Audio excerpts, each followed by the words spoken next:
Me and you got on the mobile revolution before anyone else did. I feel like you were super early in those days. So I feel like we capitalized on that. And honestly, that was part of the success of my company, part of the success of your first company. But yeah, I've been really happy like running, I have a new startup. I don't talk about it too much, but it's building as we work on it. But yeah, I guess That like makes sense. We're, both a little bit crazy and I like working. I'm sure you do too. It's always nice to have a project to work on.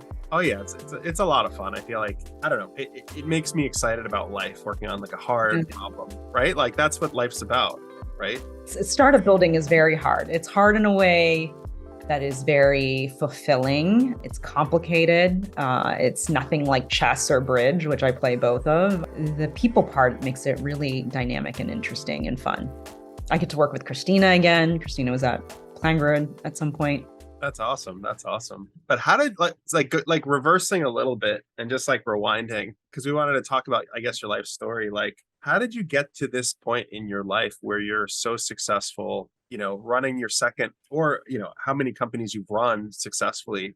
Like you kind of broke the mold of like standard, I'd call it like standard society really early Mhm. on where you were like, I'm going to start a company, build this thing. Like how does one get to that point? In like for you and like what was your life journey? I am happy to share that. So, my parents were refugees of the Vietnam War. The best decision of my life was not made by me, it was made by my parents.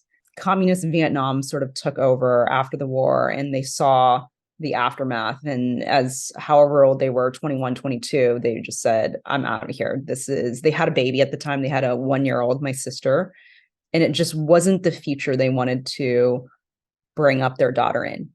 And they left on a boat, destination nowhere, got picked up by the Malaysian Coast Guards, was in a refugee camp, then got sponsored by a Lutheran priest out in San Bruno. I think at the time, Americans felt very guilty about the Vietnam War, and the religious community really stepped up at the time. And then 8 years later, I was born in San Jose, California. And I knew I wanted to be a builder. I didn't have the best grades. I didn't go to Stanford. I went to state school. I wanted to be an engineer. I wanted to build buildings. And that's what I did. I studied construction engineering management. I helped build two hospitals out in Vacaville in San Leandro. Problem with paper on a construction site is obvious to everyone. It was just, we lucked out. It was a miracle that two construction engineers were friends with really incredibly talented software developers, my co-founders who you know also. And we convinced everyone to quit their jobs and apply for Y Combinator. And we ended up running the company for almost 10 years. And I was a reluctant CEO. At the time, my co-founders they were more educated than me. They were sort of the archetype of what I thought of a Silicon Valley founder would look like. Many of them were white males.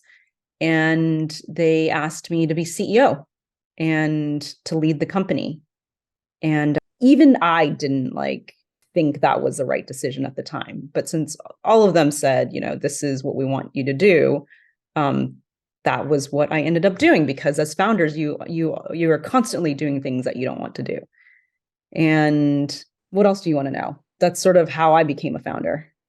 But like getting to that point, like did you build a team? Did you like know that that's what you wanted to do? Like did you save money for the experience? Like people don't just become founders. Oh, yeah. Let me try to get in the mind state of 2010, 2011. I was a construction engineer hired into a general contracting company as a project engineer. I was probably employee number 1,000. This was 2007. Yeah. And over the next 4 years, our team would shrink down to 300 people. So a ton of layoffs. At the time, we were going through a subprime mortgage crisis, a housing crisis, and we were seeing the worst unemployment rates in the construction industry. And so, yeah, it was like this fun project I got to work on with my friends. It's like, why, Steve Jobs announces the first generation iPad. We looked at each other and we're like, man, this looks like a great device to bring out to the field. So we actually tried to do that, except that there was no one was writing construction software for tablets. at the time. And we decided to be the first ones. And so what started off as a fun project, we weren't paying ourselves. We were living in Sunnyvale out of a hacker house, and we were working around the clock. And we were poor, we were broke, but we were having a ton of fun just building together. And then we started showing our friends back in the field, and they started buying it. And we made our first $1 million. Then we make our first $10 million. And it was becoming very evident to us that we could actually build a big business with the product that we had made. And this is pre-YC, or that you kind of flew through a lot? Yeah, it's like I have 3 kids under 4 now, so like my memory of my own life, it's some days I feel like I have amnesia on my own life. My team will literally tell me stories about, I don't know, me in it, and I have no recollection of it. I think it has to do with sleep deprivation for those of you who are parents. Yes, I flew through like 4 years, I think. But I guess okay, so you started working on this fun project, and then you decided I'm just going to go like into a hacker house with my 3 friends. Like that's not normal. I would say that that's very abnormal, and sometimes it's abnormal, but like, you know, getting in those situations that make success. Like, I think the other thing I should mention is we were probably all, I mean, not only were the 2 construction engineers a bit jaded to sort of like be front lines of this terrible like crises in housing and construction. Our co-founder and best friend was also dying. He was diagnosed with a rare form of cancer at 27. We started building the company, a few months afterwards, and it was going to be this fun project we were going to work together on. The early versions of PlanGrid were built out of his apartment in Chicago out of Wicker Park. And then we moved in together in Sunnyvale when we got into YC, and he was dying. We had hospice coming on, we were building PlanGrid and hospice was coming to take care of him. And then he passed. And those were like the early days of PlanGrid. And so I think there was moments where, it's like, are we still going to keep working on this thing? And I know for me, it was like so important for me. I think we were all in shock and we were all just very much suffering from trauma at the time. We just wanted to build this company, that this last project that our best friend was working on, because he was coding to his last days. We wanted to build it in memory of him. And I think that's what really drove us, in the early years.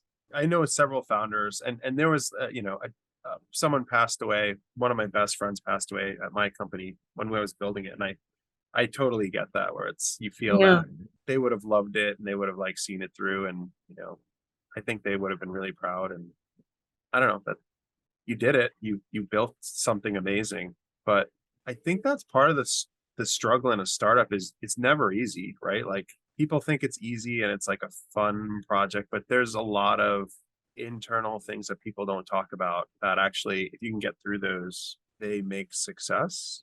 Mm-hmm. Right. And I think that, I don't know, I mean, that's really hard, like what you went through. And I'm building my second startup now, just as you are. And I think we both know that it doesn't get better than this. It only gets worse from here. And, finding product market fit is very hard. Growing a team and retaining an incredibly talented team that's motivated and dedicated to the mission is very hard. Then there's internal conflict that naturally happens. And then life happens. My story is your story, is so many people's story. Life is just part of the human condition.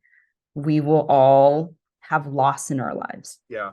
Many, many times, over and over again. And, as our team grew on our last company to nearly 500 people, I mean, it was just felt like sad stuff was always happening. Like one of our coworkers' husband doesn't come home because he had died in a car accident, leaving her with 2 very young kids. Stories of children, several children getting very, very sick, where they're just in and out of the hospital. Parents dying suddenly, partners dying suddenly, aunts and uncles having like horrific, tragic deaths. I mean, these were like stories that felt like it was happening every single month to one of our team members. And it's very hard to separate your personal life from your professional life. And I think the best we can do is just try to be there as best we can for our teammates and be as compassionate as we can and like have their back, because that's just part of the journey. is how do we keep our shit together while life is still happening and grow the business and get product out the door. Right. There has to be, there's a fine balance of like presenting to the outer world what's going on, and then the inner world, like it's customer comes in, you have to put on your like good face, and whatever issues are happening internally, you kind of have to compartmentalize that. I think Greg, I've known Greg also a long time. His startup, like there's been things that happened in the past, for him and for me in my last startup, and it's just you have to have this really good positive mindset like out to the world to keep people going. You don't want to crumble, because if you crumble, your team will see that, and then the customers will see that, and then things, I don't know. There's a specific type of person that's like a founder type, and I feel like you have that fortitude. It's a fortitude. It's a strength, I guess. But also, like, I can tell you, like, just from your story that we were talking, I can see why people work with you, because you're compassionate. And there's a lot of companies out there that aren't compassionate. Like people, they're just line items, like budget cut, right? Like what's happening now in the world. And it's hard, like, people overhire, they screw up, but you get some CEOs and some founders who just don't care. The employees know that, right? So maybe that's part of your success in like your last startup. Like people felt that from you, that like warmth. I thought I'd say hi, by the way. It's Hey, nice to meet you, Tracy. you too.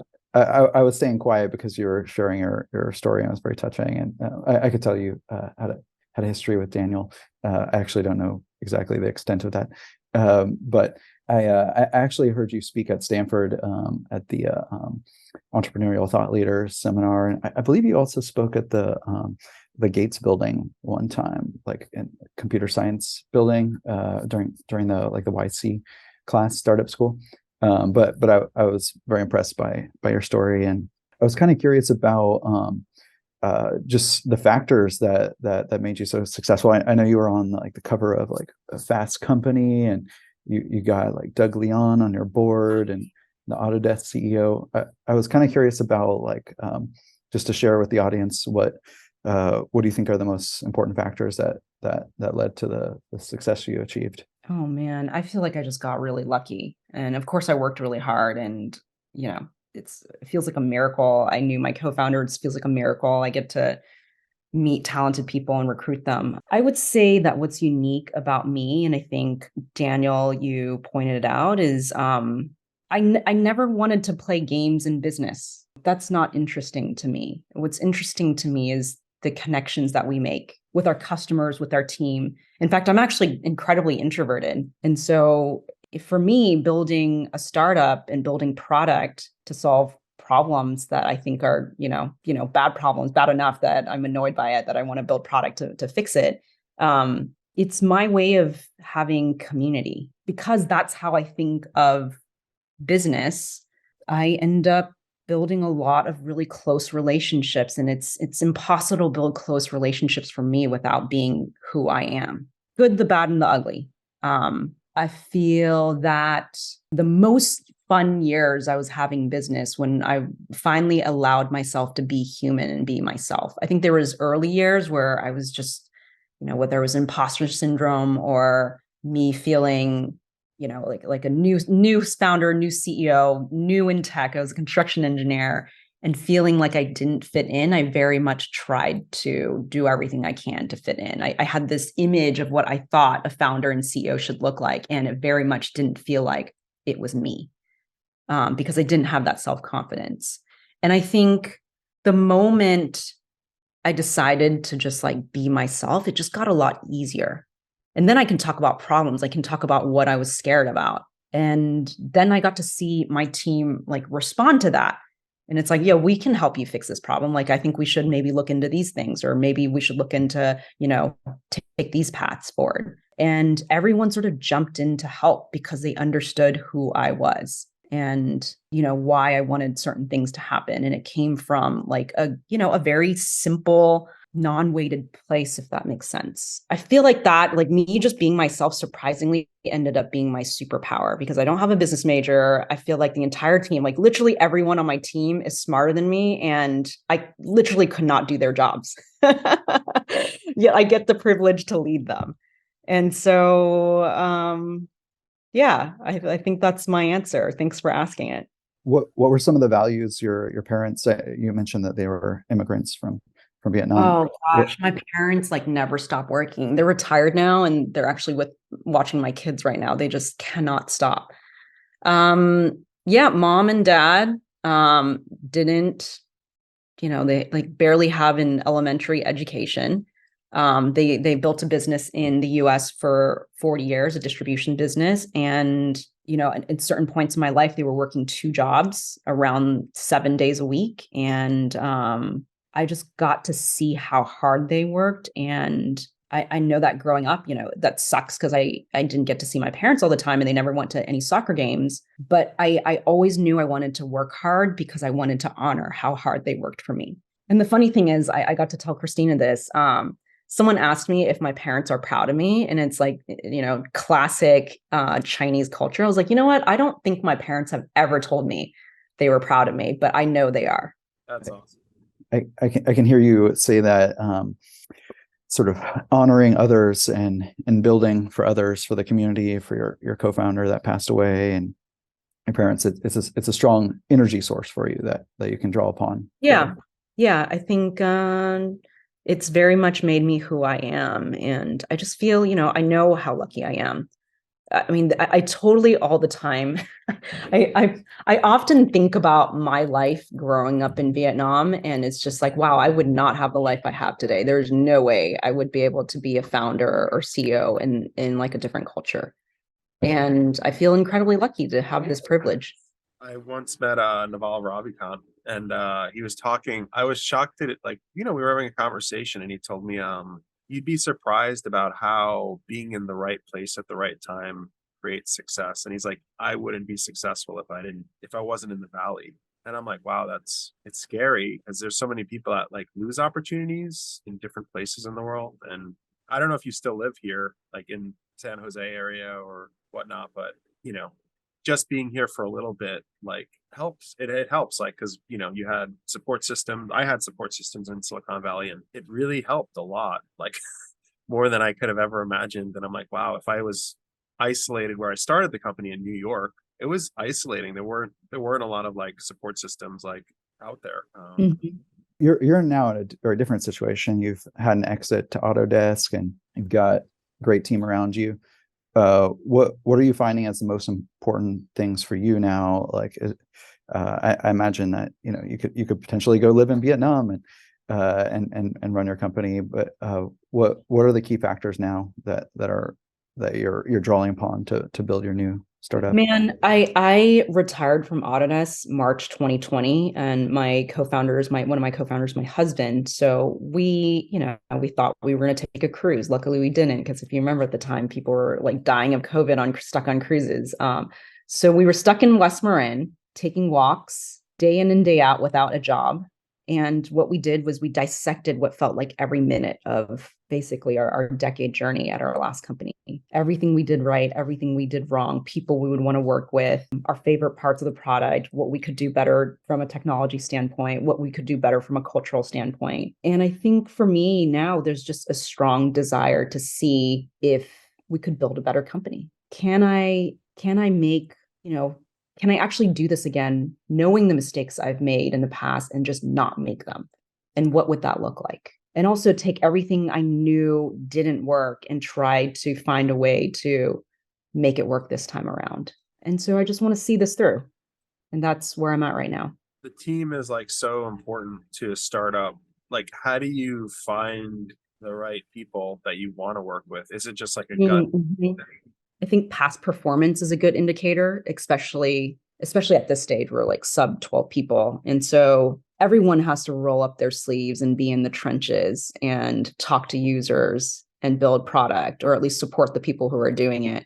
This time around, though, what I've learned is that there's a lot of things we can teach, but there's one thing that is very, very hard to teach. You either have it or you don't. And that's just like a good attitude and just positive vibes. And so everyone, of course, is like incredibly talented, incredibly hardworking, great communicators, but they're just awesome people that are great teammates that will never, ever like blame someone else if things aren't going wrong or like stab them behind the back. Not that was a lot of that, my old company, but we did have some of that, and I got to see how toxic it was. How do you find that? Like when I interview people now, I'm like, I can't decipher every piece of it. And I'm like looking for those things. Like, do you have a special like way of detecting that? Or it's just bringing people that you know in that you've worked with in the past? Or is it something else? We have a long list of people we want to work with again. So everyone that is currently working at TigerEye is someone who's worked at PlanGrid before. And we hand selected this team, and we're very excited about working with them. It's been very fun. But at some point, we will have to go out and network. And it's really hard. It's really helpful when there is someone in HR recruiting that's sort of like first line defense. We had this recruiter who was like, she had a master's in psychology from Stanford. And she also had this like uncanny ability to just see right through people. So she would be filtering all the calls and it's just like, this guy is like, no good. These are the signs that this is not going to work out. And it was just this like incredible ability that I didn't have. And it's helpful to have them sort of being first line defense. Got it. But reference checks, if you don't have that person, like if you make enough reference calls, you can sort of paint a good picture of how it's going to be like to work with this person. Okay. Oh, so you do a lot of reference calls also. You'll like interview references. Or I guess your team would. We try to, yeah. We try to. Okay. Blind references are obviously the important ones. I mean, everyone's going to give you 3 references that are, are going to speak positively about them. So blind references, like you'd go on LinkedIn and be like, oh, they're connected to this person at their past. You promise this person that you would like keep this confidential and that you just really need a reference check on this person before you make the decision. Scaling, like I don't know how fast your last startups like grew, but like, is there a right way to scale? Like just by revenue? People in the past would raise a ton of money and like grow their companies, and it's possible. Yeah. Like, do you have a different perspective now that you've been through that? Like, Greg has a very specific mindset in the way he's building his company. I built mine with venture capital. Yeah, we were so conservative with spend, and I think this is just sort of, it might be unique to female leaders. I think there's research around this. I mean, we net burned something like whatever it was, like we net burned like $45 million in 8 years and generated 85 million in ARR. I mean, it's just like, we were really, really kept a lid on things, really efficient business model, but we weren't the leaders in our space. We had a competitor who raised 5 times as much as us, spent 5 times as much, and was like 3 or 4 times bigger than us. And they were the market leaders. They were the category winners at that time when we got acquired. And so, it's just, I guess, a philosophy of how you want to grow your business. In the end, I had a lot of time to think about this. We didn't have the courage, grow faster and try to out execute our competition. And our competition obviously did have that courage. And then they backed it up with execution. And so my thoughts now on scaling, I unfortunately don't have that problem right now, where, we're a pre-product, pre-revenue company. I think my big lesson learned is, the moment we find product market fit, we now have experience. We actually know how to hire salespeople. We know what type of sales leader we want in the building. We know what marketing channels we would want to spend money on, and we could run forward that way. We're also thinking farther out. I think that was also a problem with our last company, was we ended up being a point solution in the construction vertical, and we were competing against competition who were selling platforms. So then we were forever in this feature by feature battle that we could never win because we were always behind them. Then we needed to go upstream and sell to the enterprise. And we didn't know the enterprise playbook. We didn't know that you need to build role-based access control. We didn't know that people needed SS and like SOC 2 type 2 and ISO 27002 certification, et cetera, et cetera, et cetera. And so, there is certain things that you just have to do, even though it doesn't benefit your end user, if you want to sell to the enterprise. And we learned that on the way last time around. Anyways, what I'm getting at is all of that costs money to invest in and to deliver into the market. You mentioned in March 2020, you did some like deep analysis of what you had learned in your last decade, PlanGrid. I was kind of curious if you might share some of the specifics of what you might do better or what you might not do, so maybe others could learn from your mistakes or strengths. Yeah, we are really like putting a stake in the ground on our core values. And these are the core values we're hiring by. In fact, I actually have another doc that clarifies our core value. And it's 10 commitments we make to each other before anyone joins. Everyone reads it. This is how we're going to work together. So you're either in or out. And we have fired by someone not following the commitments already. Unfortunately, one of our friends, one of our old colleagues, and I'm really proud of them. I would love to read them to you. May I? Because I'm so into yes, commitment. please. Okay, let me just pull them up and see where they're at. That'd be really cool to hear, actually.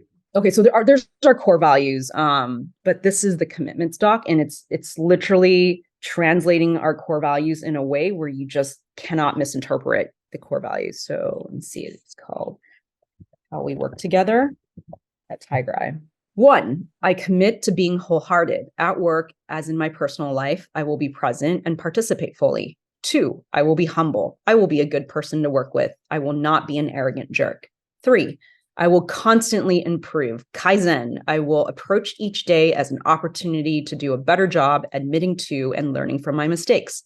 4, I will occupy a place of trust. I will trust my teammates from all departments. I will trust that I can speak openly about the hard things. I will listen to my teammates even if they disagree with me. 5, I will do what it takes and work together to get the job done. 6, I will walk it like I talk it.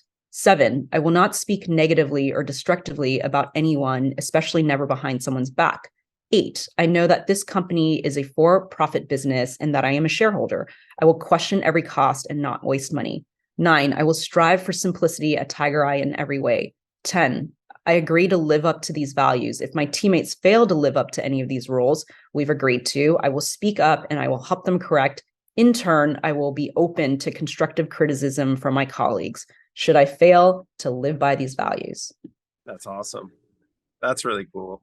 And credit to the rules of engagement from Success Factors. I saw a copy of it ages ago, and it's very much inspired by that doc. I don't think it's actually a thing anymore, but I got to see an old copy of it a few years ago. Nice. Yeah, there's a lot in there. Like you definitely thought about that a lot. All these different bullet points. I like the one about Kaizen, like continual improvement. I do that every day. I mean, I actually use that word a lot. And I'm like, I have to like continually like work on myself, work on my company, work on my personal life, like all of those things. And it's a process. It's not like there's no end goal per se. It's just continual, life. That's what life is. And I feel like that's what companies are, Yeah. I also think it's a wonderful way of telling each other like what sucks. We see like a design prototype. It's like, oh, we'll Kaizen this. We'll like the 10th iteration would better. Or we read something that someone's written. It's like, we probably need a couple Kaizen moments in here. That's the way that it works. I feel like that's the way that software is. Like that's the way that people build things. Right. So you kind of get it. Mm-hmm. It's a process. Like I talk to founders and they're like, it's not perfect. We can't launch. I'm like, well, you're never going to launch. It's never going to be perfect. Yeah. You're never going to get anything out if you don't like get feedback from people and like get the confidence to get it out, even though that might have bugs and that there's bugs. It's like, even though you're not happy with every piece of it, I feel like that's that's how companies are slowly built over time. But yeah, what bullet point like have you really honed in on lately? Like when hiring all of those 12 people and like them committing, like, I heard a lot. There was other ones that stuck out to me, like don't be arrogant. Yeah. So it's like were highlighted for me as you were talking through them. Is there anything that like sticks out from them? I feel like the Migos song is always in my head. I will walk it like I talk it. My kids sing it often, so that one's always in my mind. Maybe just because I'm like the leader CEO, so as a reminder to myself, which I don't need that much reminding. It's just it's the one I like the most, I think. I know you were a visiting partner at Y Combinator. What kinds of advice would you give to incoming entrepreneurs? Oh, I think I would try to tell as many PlanGrid stories as possible because I think every business is different. And honestly, I didn't understand half of the businesses that came through. It's like, I don't know anything about fintech. I don't know anything about LATAM. I don't know about delivery services in Nigeria. I just don't know any of that. So, when questions came to me, I would just always try to tell them PlanGrid stories and hope something resonated, or at least they would take a piece of it away. I think that the biggest challenges I did see working with like 160, 170 companies is that oftentimes founders would come to me with how do I do sales? How do I sell my product? How do I get better at sales? And, I'd give them tips. It's like, always know the next steps, never leave a meeting without knowing what's next and what they need to make a decision, the basics. But oftentimes I think the worst problems that I saw would be founders lying to themselves about having product market fit when they did not, and that they couldn't sell or grow their business. And they were so in love with the problem that they had chosen to work on. And in the end, it wasn't actually a problem that affected that many people, or enough of a problem where people were going to ever part money for their thing or their solution. And that's a hard conversation to have with the founder. What do you say? You don't say anything and they just have to No. I mean, it was like my job to give them the truth. It would be hard. I think it's very easy to be defensive. I can totally see myself in my early 20s reacting the same way, in a bad customer call with PlanGrid. It's like, I don't need this thing. It's like, you absolutely need this thing, and, getting very upset about it. It is hard. I think when we put so much time and love and energy and effort into a solution and the solution just isn't good, and then having to acknowledge that so that you either pivot or build something better, it's a hard thing to do. An easier thing to do is just like, can't you just help me with sales? If only I knew how to have, I don't know, marketing hacks or sales hacks to grow my business, then I would be in a better place. If only you would teach me that. And so those are probably the worst things I saw with just, founders working on the wrong problems. I guess being a Y, in YC and seeing all these companies, you do, I think there's a pattern recognition that happens quickly, over time.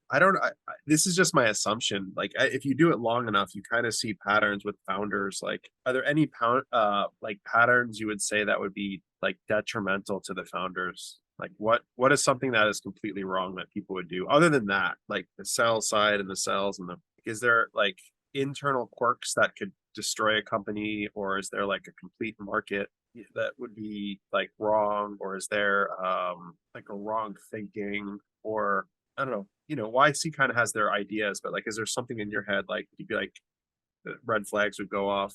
For me, one is I love technical co-founders and having a technical co-founder. I have a technical co-founder for my new company. I'm always if they don't have a technical co-founder and then they're outsourcing engineering, it's a red flag. Yes, the company can be successful, but you need that passion in-house. That's one for me. Yeah.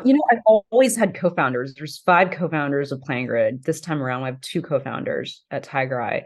But I just think it's really hard to be a solo co-founder. I always think about the Venn diagram of the team's talents and what we're experts at. And it's there's of course overlap, but there's also, we were just if we looked at all our Venn diagrams, there's a lot of coverage. And I think with just one person, it's hard to have that coverage because you just have your one singular circle. So that's always just a bad sign for me. It's I know how hard this journey is, and it's just nice to have support.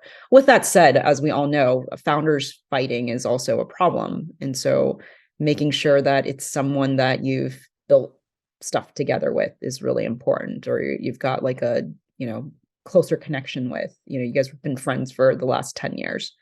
People who have found each other through, I don't know, these founder dating sites or, programs is always a red flag for me. It's you have no idea what trenches you guys have to fight in together and you just met. Good luck. And yeah, you're right. Someone's got to build it. Someone's got to sell it.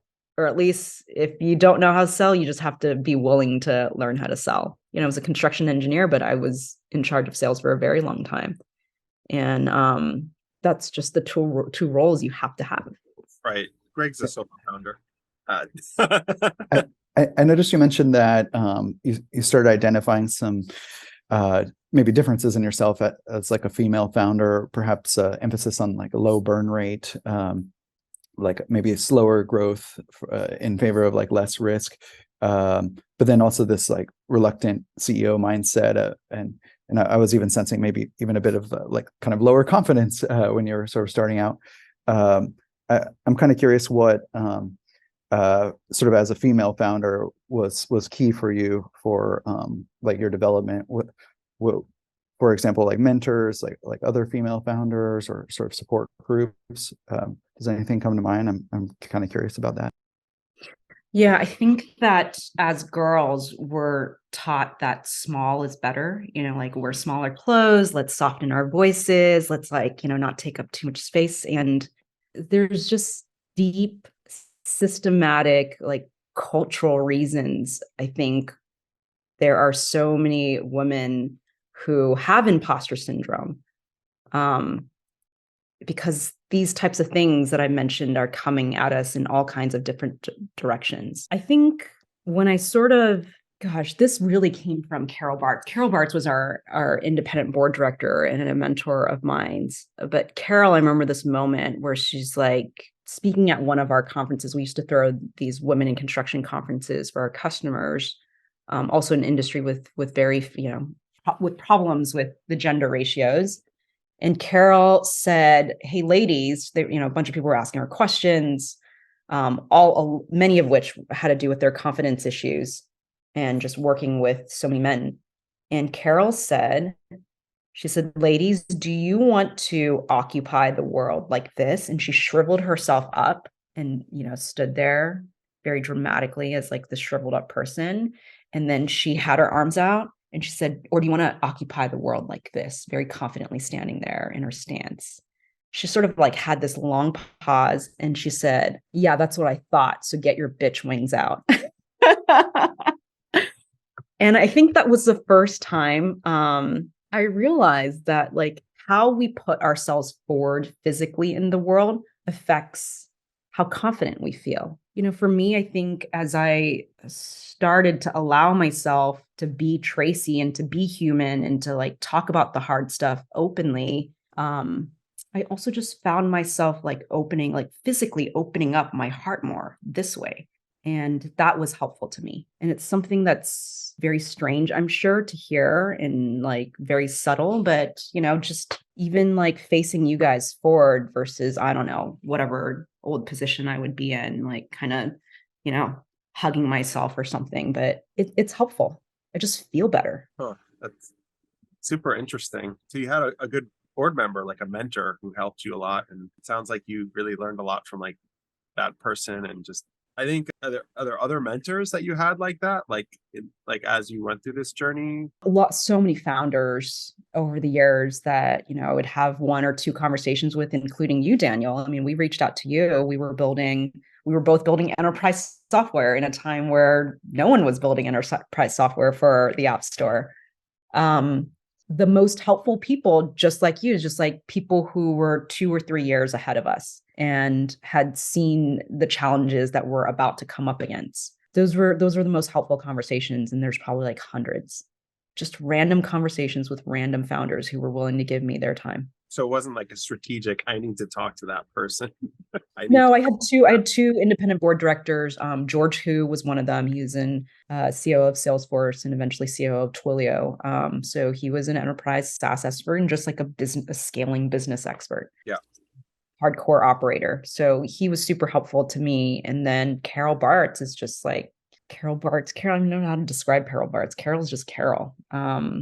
She was a programmer. She was a sales leader. She was a CEO at public companies. Tough as nails, sweet as sugar. I don't know how to describe Carol, but Carol's Carol. Yeah, those two people were my first phone calls. Anytime. Wow. So, if I had advice for anyone who's scaling, it's build a really great board, because it's probably not going to be the investors. And there's reasons why there's independent board seats, because they're the ones that are going to help you and advise you. And also have an independent mind. I mean, they're going to vote differently than the investors. They just have different incentives, which is to work with the CEO. They're doing it because I don't know, it's just something for them to do. So I guess, can you talk about your board? It was you and 2 independents, and then I guess it was me, my co-founder Ralph, 2 investors, and George and Carol. Your co-founder Ralph, who I guess he's your husband now. Congratulations, by the way. And then 2 independents. They weren't investor. They were independents. You didn't have Yeah, 2 investor board directors and then 2 independent board directors. 2 founders, 2. Okay, so 2. Doug Leon, I think. Yeah, Doug. Got it. Yeah, for me, I always liked Y Combinator just for the network, and I felt like that was my advisory board. Mm-hmm. I'd always go to them and ask like founders, for help, and it always helped. It always helped to reach out to founders. So I totally relate to that. Yeah. But I do feel like there's a lot of founders out there that are isolated because they're not in Y Combinator and they're not in those accelerator. They don't have that infrastructure like what Y Combinator offers, and it's way more isolating. I mean, Greg actually has Stanford. I think Stanford actually provides something similar. He came from Stanford. There's a lot happening at Stanford, so it's very, very supportive also. Yeah, I'm curious. You mentioned the importance of reaching out to entrepreneurs 2 or 3 years sort of more advanced than you, and learning from their mistakes and getting advice there. What have been kind of your dominant means to reach out, or is it like being part of the YC community and you're sort of seeing emails, or is it networking events, or do you just like cold reach out through LinkedIn? Yeah, this is pre-COVID. This is pre-young kids. I don't know. I just end up at Silicon Valley dinners or happy hours, which I don't go to anymore for so many reasons. And then I would just bump into founders. And it's like, what's your biggest problem right now? It's like, what are you building? It's like, oh, that's cool. And then you'd sort of see, this is another founder building a vertical enterprise SaaS business that's mobile first, trying to disrupt the legacy thing. And it's like, that's what I'm doing, but for this industry, like, can you tell me what your problems are? Like, these are my problems. How'd you solve it? Just like everyone I met, it's like, because we're not unique in any way. We can't be the first ones having this business problem that someone else hasn't had already. I can see the linkage too in your values of humility. You sort of accept you don't have all the answers, and there's other people out there that have done it before that you can learn from. So I think it's a beautiful connection. It's too hard of a journey to do alone. I am master at asking for help, I guess. And you've also got to ask the right questions. Where do you oftentimes get your sources of questions? Is it really your own experience? Like, these are the problems I'm immediately facing now? Or, what's kind of your thought process as you sort of explore with those? Now the conversations that I have is like, this is the problem I'm solving. This is sort of how I'm thinking about product vision. What do you think? Are we crazy here? Am I wrong here? Because, let's find out now before we spend the next 5 years building this. So those are the conversations. And, as we approach launch, Q2 of next year, the questions are, how do we position this in a way that the market will accept it? And I'm just having that same conversation over and over with whoever will talk to me. So if you guys want to have a one-on-one with me, I'd love to show you what we're building and get your advice and just gut reaction. I can see, as you're describing, it's really this sort of build, measure, learn cycle where you're getting ideas, generating ideas. It's just almost through conversation, getting that feedback from, in a way, like early users, and then updating your thinking to kind of keep that iterative improvement. Getting as many data points that I can get. They might not all be right, but they're all data points for me. I know we're running up at the top of the hour, and you run your startup, so we don't want to take too much more time. This was awesome, Tracy. Do you want to end with any questions, Greg? Anything in particular? Well, what would be one piece of advice that you might share to our audience that you think would be helpful to them and like in their lives? So a lot of our listeners are entrepreneurs. Find a problem that's worthy of your time. Life is really short. If we have any success at all, we're going to be building this company for at least a decade. And so if we're not in love with the problem that we're solving, it's just going to be a massive waste of time and energy. And it's just not going to end well. Awesome. Well, with that, Tracy, thank you so much. This was amazing. And thank you for taking the time, honestly, today. It was really eye-opening, really great story. And, we'll publish it and we'll send you a copy. We're going to have our editor edit it. I actually like listening to myself. So hopefully that was a good interview. Thanks, guys. Thanks for seeing me. Thank you.